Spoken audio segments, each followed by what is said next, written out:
నటభూషణ సోహన్ బాబు గురించి కొన్ని ఆసక్తికర విషయాలు మీకు తెలియజేస్తాను. ఒక వ్యక్తికి మనం హెల్ప్ చేస్తే ఆ వ్యక్తి మనకి ఎలా హెల్ప్ చేస్తాడు ఇది అందరికీ తెలిసిందే. అలాగే ఒక వ్యక్తి మనకి హెల్ప్ చేసినప్పుడు అది గుర్తుపెట్టుకొని మళ్ళీ ప్రత్యుపకారం చేసేటువంటి వ్యక్తులు చాలా కొద్ది మంది మాత్రమే ఉంటారు. అలాంటి వాళ్ళలో అగ్రగణ్యుడు నటభూషణ శోభన్ బాబు. శోభన్ బాబు చదువుకునే రోజులు హిందూ ఏసీ కాలేజ్ గుంటూరు అని బీఎస్సీ చదువుకున్నారు. బీఎస్సీ కూడా ఏసీ కాలేజీని సెలెక్ట్ చేసుకోవడానికి ప్రధాన కారణం ఏంటంటే నటరత్న ఎన్టీ రామారావు అదే కాలేజీలో చదువుకోవటం. ఆ కాలేజీ అంటే ఒక విధమైనటువంటి అభిమానం పెంచుకున్నారు నటభూషణ సోహన్ బాబు. ఎందుకంటే ఆయన అభిమాన హీరో మరి ఎన్టీ రామారావే. ఎన్టీ రామారావు సినిమాల్ని ఎక్కువగా చూసేవారు. ముఖ్యంగా పాతాళ భైరవి సినిమా దగ్గర నుంచి ప్రతి సినిమాను కూడా వదలకుండా చూసేటువంటి మనస్తత్వం సోహన్ బాబుది. మల్లీశ్వరి సినిమా అయితే ఆయన 22 సార్లు చూశారు. భానుమతి పాటలన్నా కూడా ఆయన బాగా లైక్ చేసేవాళ్ళు. ఈ విధంగా అక్కడ ఒక ఓపెన్ ఆడిటోరియం ఉండేది. ఆ ఓపెన్ ఆడిటోరియంలోనే ఎన్టీ రామారావు, విశ్వనాథ్ వీళ్ళందరూ కూడా నాటకాలు వేసేవాళ్ళు. ఆ నాటకాలే తర్వాత ఆయన సినిమా రంగానికి పునాది వేశాయి. ఇది తెలుసుకున్నటువంటి సోహన్ బాబు తను కూడా అక్కడ నాటకాలు వేయాలనే ఒక అభిలాషతోనే ఆయన పునర్జన్మ అనేటువంటి ఒక నాటిక అక్కడ వేశారు. ఆ నాటిక కూడా బ్రహ్మాండంగా హిట్ అయింది. అందులో నటించినటువంటి కోకా సంజీవరావు తర్వాత ఆల్ ఇండియా రేడియోలో కూడా ఆయన నాటకాలు వేసేవాళ్ళు. బహుశా ఈ పేరు చాలామందికి తెలిసే ఉంటుంది. ఆయనకి ప్రియమైన మిత్రుడు కాదర్తో కలిసి బ్రాడీపేట 5th లైన్లో ఒక రూమ్ రెంటల్గా తీసుకొని ఆ రూమ్లో ఉండేవాళ్ళు. ఆ కాదర్తో తన ప్రతి విషయాన్ని కూడా ఆయన చెప్పేవాళ్ళు. ఆయన చివరి రోజుల వరకు కూడా కాదర్ అంటే వెళ్ళమాలినటువంటి అభిమానం. ఆయన ప్రతి అడుగు ప్రతి విషయం కూడా కాదర్కి తెలుసు. సో వీళ్ళు సాయంత్రం పూట వచ్చేప్పటికి కాఫీ టీ తాగాలంటే బ్రాడీపేటలో ఉన్నటువంటి శంకర్ విలాస్కి వెళ్ళేవారు. శంకర్ విలాస్ హోటల్ ఇప్పటికీ ఉందండి. శంకర్ విలాస్లో కాఫీ తాగి అక్కడ దగ్గరలోనే ఉన్నటువంటి సరస్వతి థియేటర్లో అప్పట్లో హాలీవుడ్ మూవీస్ వచ్చేవి. ఆ హాలీవుడ్ మూవీస్ని ఎక్కువగా ఇంట్రెస్టింగ్గా చూసేవాళ్ళు సోహన్ బాబు. సోహన్ బాబుకి మీకు తెలియని అంశం ఏంటంటే ఇంగ్లీష్ మీద మంచి నాలెడ్జి ఉంది. ఆ నాలెడ్జితో ఆయన అనర్గళంగా కూడా మాట్లాడేటువంటి కెపాసిటీ కూడా ఉండేది. జైలులతో ఆయన సాన్నిధ్యం పెరగటానికి ఈ ఇంగ్లీష్ లాంగ్వేజ్ మీద పట్టు ఉండటం కూడా వన్ ఆఫ్ ద రీజన్ అని చెప్పేసి చాలామంది చెప్తూ ఉంటారు. ఈ విధంగా ఆయన చదువుకునేటువంటి రోజుల్లో మెస్ అనేది ఉండేది. ఆ మెస్ అనేటప్పటికీ మనం ప్రతి నెల కూడా టికెట్ కొనుక్కుంటాం. మార్నింగు పూట భోజనం, రాత్రిపూట భోజనం. ఈ భోజనానికి అంటే 2 టికెట్లు అనుకోండి, నెలకి ఒక 60 టికెట్లు కొనేసుకుంటాం. తీసుకొని ఆ టికెట్ ఇస్తూ ఉంటే ఆ భోజనం పెడుతూ ఉంటారు. బ్రాడీపేటలోనే వెంకటరత్నం అని చెప్పేసి ఒక ఆయన మెస్ నడిపేవారు. చాలా మంచి ఆయన, మంచి వ్యక్తి. అక్కడ సోహన్ బాబు, కాదరు, కోకా సంజీవరావు, శాస్త్రి వీళ్ళందరూ కలిసి అక్కడే టికెట్లు కొనుక్కొని భోజనాలు చేస్తూ సరదాగా కబుర్లు చెప్పుకుంటూ ఉండేవాళ్ళు. ఇంటి నుంచి వచ్చేటువంటి డబ్బుల్ని చాలా పొదుపుగా వాడేవారు సోహన్ బాబు. ముందుగా ఈ భోజనం టికెట్లు మాత్రం ఆయన తీసుకునేవారు. ఒక్కొక్కసారి ఇంటి దగ్గర నుంచి డబ్బులు కనుక రానట్టయితే తన ఖర్చుల్ని చాలా వరకు తగ్గించుకునేవాళ్ళు. సినిమాలు చూసేవాళ్ళు కాదు, టీకి వెళ్ళేవాళ్ళు కాదు, కాఫీ తాగేవాళ్ళు కాదు. ఇలాగా ఆయన ప్రవర్తన ఉండేది. ఒకరోజు ఆయన పొద్దున భోజనం చేయకపోతే రాత్రి చేసేస్తున్నారు, రాత్రి చేయకపోతే పొద్దున చేస్తున్నారు. ఇది మెస్ యజమాని వెంకటరత్నం గమనించారు. గమనించి సోహన్ బాబు దగ్గరికి వచ్చి, అప్పుడు ఆయన పేరు సోహన్ బాబు కాదండి, ఉప్పు శోభన చలపతిరావు ఏంటి పరిస్థితి? నువ్వు ఒక పూట తింటే ఒక పూట తినట్లేదు, కారణం ఏంటి అని అడిగారు. ఏం లేదు, ఇంటి దగ్గర నుంచి డబ్బులు నాకు సరిగా అందట్లేదు, అందుకని ఖర్చులు తగ్గించుకుంటున్నానంటే. ఖర్చులు ఎక్కడైనా తగ్గించుకోవచ్చు, కానీ తిండి దగ్గర మాత్రం కాదు. నేను నీకు అన్నయ్య లాంటి వాడిని, నువ్వు నాకు తమ్ముడివి. ఒకవేళ ఇంటి దగ్గర నుంచి డబ్బులు రాకపోయినా నువ్వు బాధపడద్దు, నేను నీకు భోజనం పెడతాను.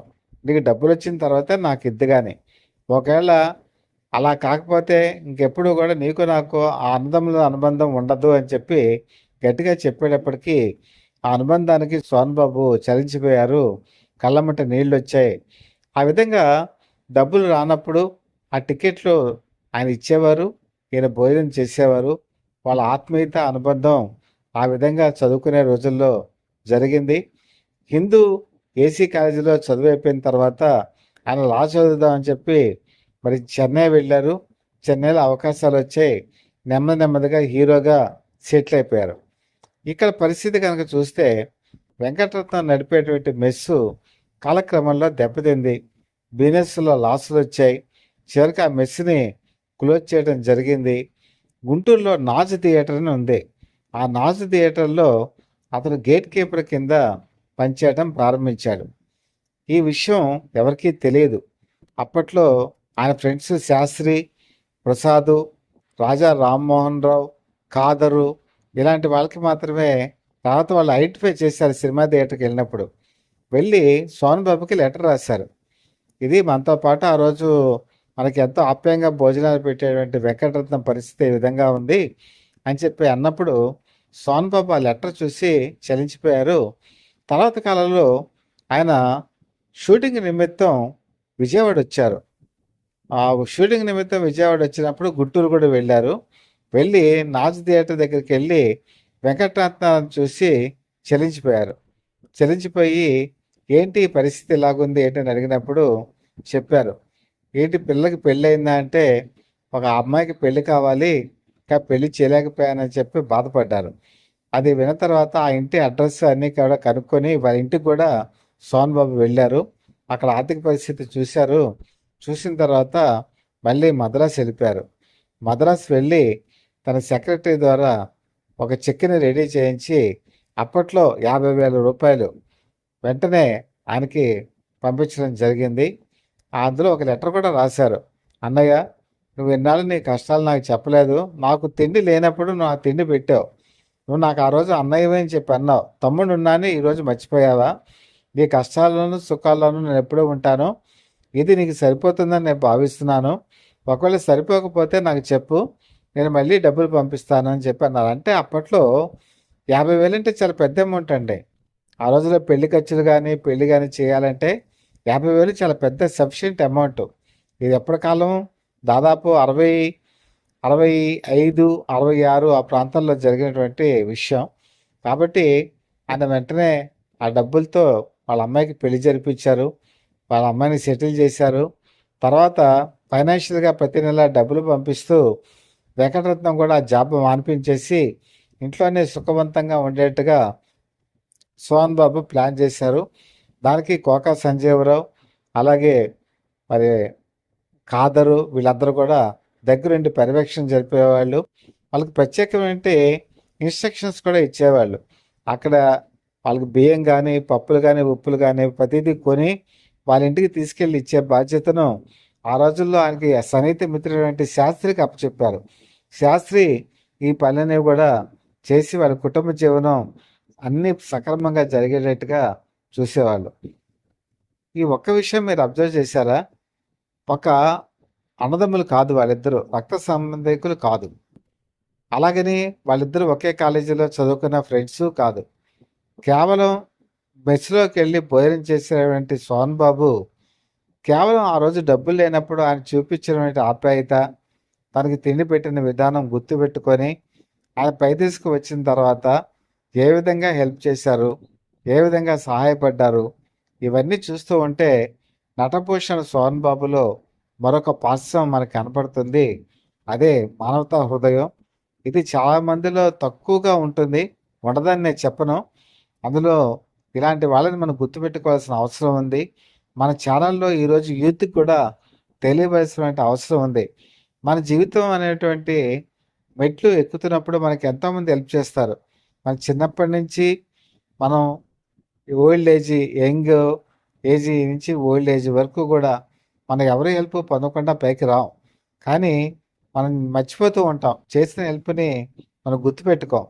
అది గుర్తుపెట్టుకొని అది వాళ్ళకి మళ్ళీ ప్రత్యుపకారం చేసిన రోజున సమాజంలో మంచి జరుగుతుందని భావించేటువంటి వ్యక్తుల్లో సోహన్ బాబు కూడా ఒకరు. ఈ విషయం విన్న తర్వాత మీకు ఏమనిపించింది? మీరు ఒక్కసారి కామెంట్స్ రూపంలో నాకు తెలియచేయండి.